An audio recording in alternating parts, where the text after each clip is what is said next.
سوال ہے کہ صوفی کسے کہتے ہیں؟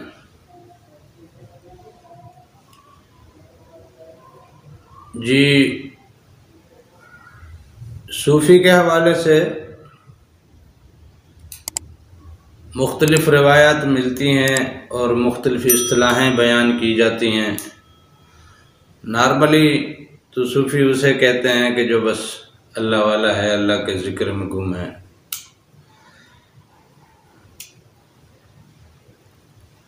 اصل میں صوفی کی جو صحیح تشریح ہے وہ فقر سے وابستہ ہے۔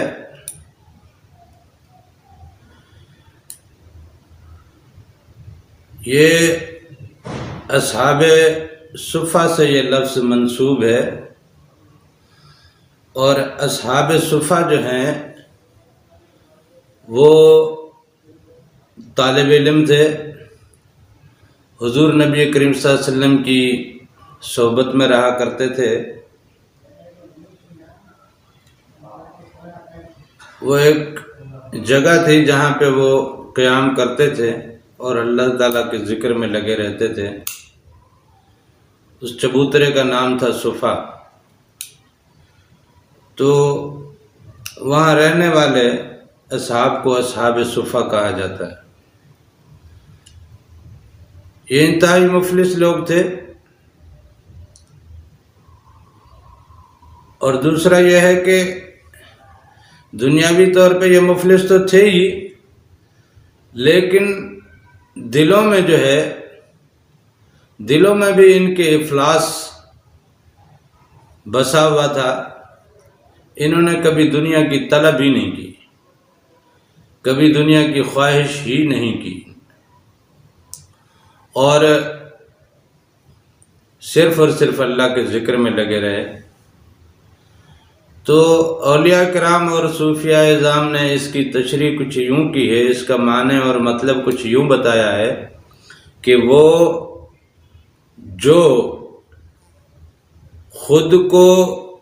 فنا کر دے اللہ کے ذکر میں اور اللہ کی یاد میں، وہ صوفی کہلاتا ہے۔ اور کسی نے تشریح یوں کی ہے کہ جو پوری کائنات میں اللہ کی تمام تر تخلیقات میں سے سب سے حقیر تر خود کو مانے، اپنی تخلیق کو نہیں، اپنی ذات کو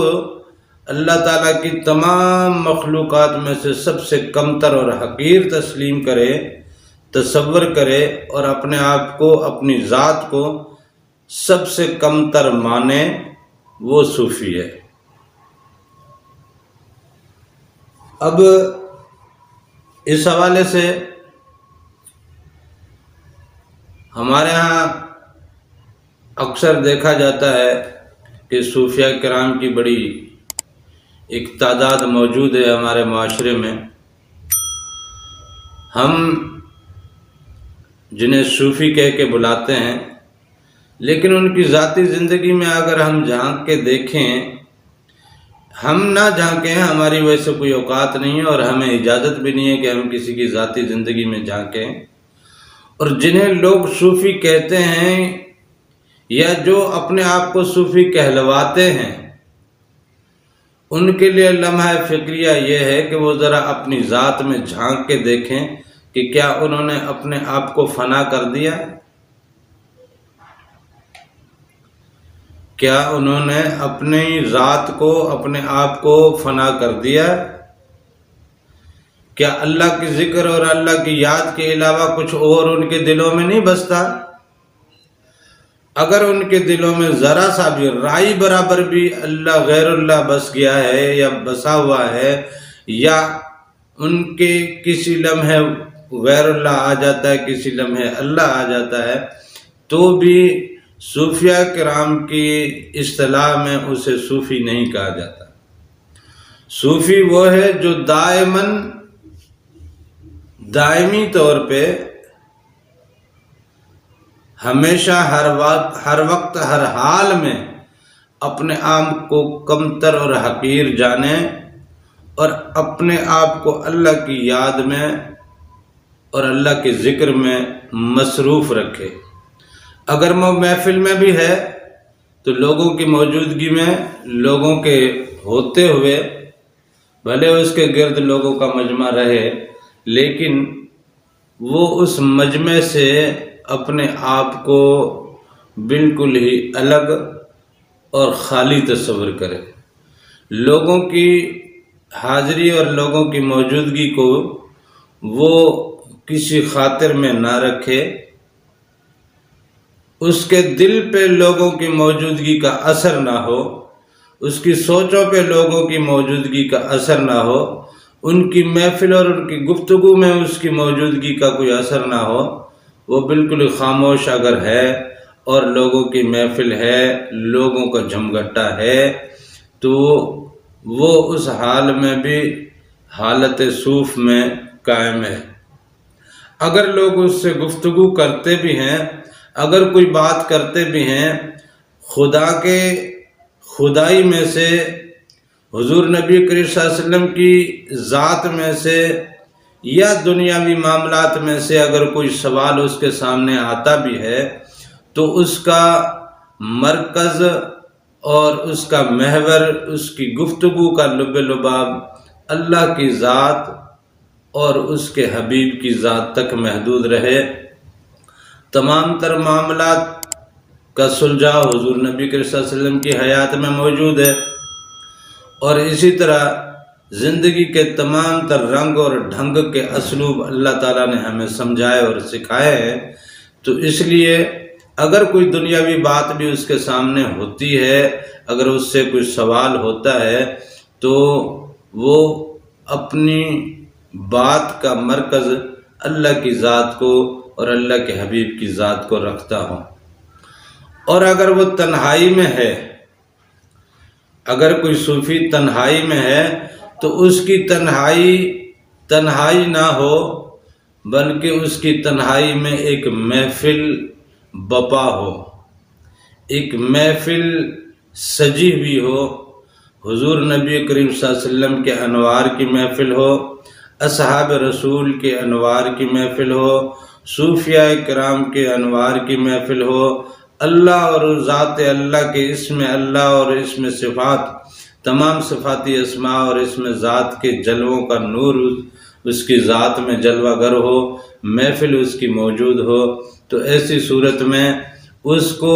اس کی تنہائی میں اس کے رب کی جانب سے ملی ہوئی ایک محفل میسر ہو، تو ایسی صورت میں وہ صوف کے تصوف کی معراج پہ ہوتا ہے۔ تو لہذا صوفی اسے کہتے ہیں جو دنیا سے کٹا ہوا ہو، دنیا میں رہتے ہوئے، دنیاوی معاملات میں رہتے ہوئے، دنیاوی اسلوب اپناتے ہوئے بھی دنیا سے کٹا ہوا ہو اور اپنے رب سے جڑا ہوا ہو، اور کبھی خود کو کسی سے بہتر تصور نہ کرے، بلکہ ہمیشہ اپنے آپ کو، اپنی ذات کو دوسرے سے کمتر مانے۔ ممکن ہے کسی کا کوئی ایسا فعل ہو جو سب سے بھاری ہو، جو سب سے بھاری ہو، اس لیے وہ اپنے ذکر کو، اپنے ذکر پہ، اپنے اذکار پہ، اپنی خلوت پہ، اپنی نمازوں پہ، اپنے نوافل پہ اور یاد الہی کی اس مستی پہ غرور نہ کرے، بلکہ شکر کرے کہ مالک تو نے یہ محفل مجھے نصیب کی ہے، یہ ساعت مجھے نصیب کی ہے، یہ ذکر مجھے نصیب کیا ہے، یہ نوافل یا یہ سجدے مجھے تو نے نصیب کیے ہیں، تو نے اپنی ذات کا نور اور معرفت کا نور مجھے نصیب کیا ہے، اپنے حبیب کے صدقے میں اور اپنے حبیب کی طفیل سے مجھے یہ دولت جو تو نے نصیب کی ہے، اس دولت پہ، اس نعمت پہ وہ شکر ادا کرتا رہے اور اسی شکرانے میں اللہ کے ذکر میں محو رہے۔ یہ حقیقت میں صوفی ہے، اس کو صوفی کہتے ہیں۔ اگر ایسا کوئی شخص ہے اور اگر آپ کو کہیں ملے تو اس شخص کی عزت کریں، احترام کریں، اور اس شخص سے ہو سکے تو نور حاصل کرنے کی کوشش کریں، اس کی نظر کی تجلی اور اس کی نظر میں مالک نے وہ کرامت اور وہ طاقت رکھی ہوتی ہے کہ جو آپ کے دلوں سے زنار کے جالے جلا دے، زنار کے جالے ہٹا دے، اور وہ اپنے اندر کے نور کو آپ کے اندر کے نور سے جا کے ملائے اور اپنے اندر کے نور سے آپ کے اندر کے نور کو جگائے۔ یہ صوفی کو اللہ تعالیٰ نے یہ کرامت عطا کی ہوتی ہے، لہٰذا اگر کوئی ایسا صوفی مل جائے تو اس صوفی سے آپ ضرور فیض لیجیے۔